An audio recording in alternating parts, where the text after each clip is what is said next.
The Assiniboine Zoo will be opening up their $60 million project Journey to Churchill exhibit in June 2014. The new polar bear exhibit is being created because polar bears have now been deemed as a threatened species in the province of Manitoba due to global warming and not having access to get out on the ice earlier in the season, and they're actually having difficulty finding food. The exhibit will include seals, muskox, caribou, Arctic fox, owls, and of course, its main feature, the polar bears.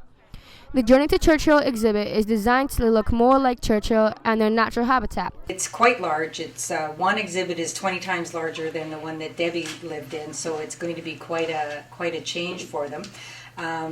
There's one that's going to be rock and snow, and then there'll be one that has a big pond, and they'll be able to see the seals. The seals will be in the water with them, but there'll be plexiglass between the two so that, the polar bears don't eat the seals.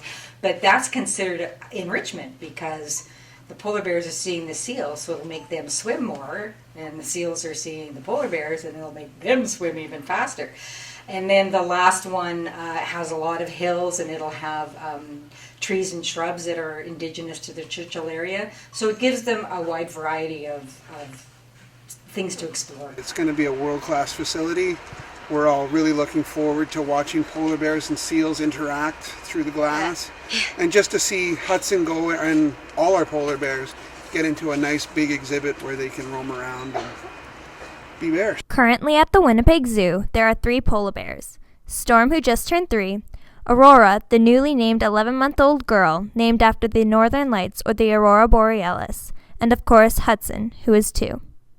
So he does a lot of stuff sort of to please us.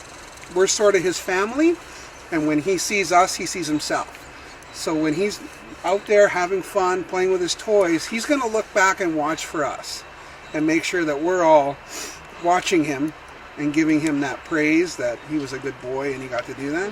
He's in the terrible twos right now, and if he doesn't get his way, he whines and cries just like a 2-year-old.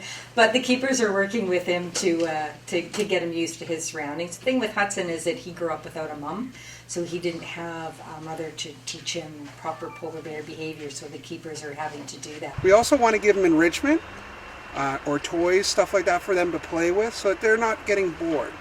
And it isn't the most natural thing in the world, but it does promote a lot of natural behaviors for these polar bears. And he will pounce on the toys, he'll use his brain to figure things out, and he'll make games and stuff that would serve him well if he was in the wild. Unlike Hudson, the other 2 bears are not guaranteed to be part of Journey to Churchill. With Storm and the baby, they are actually the property of the province of Manitoba.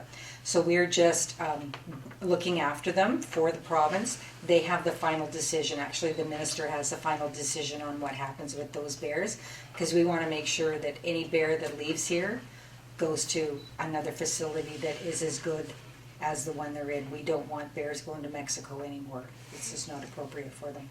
When it's done, Journey to Churchill will be a world-class facility and home to polar bears for many years to come. For one thing, it will draw people to the zoo to see the new exhibit, and then hopefully they will stay around and look at the rest of the zoo, especially when Journey to Churchill opens. It's going to be quite magnificent. They've really put a lot of time and effort into the interpretive and educational aspects of it to teach people that, if you're driving around in your car all the time when you could be walking, that's impacting on the atmosphere, which is impacting on the ice, which is impacting on the lives of the polar bears. So even though you don't think it's much, everybody can do something to help the environment and help the animals.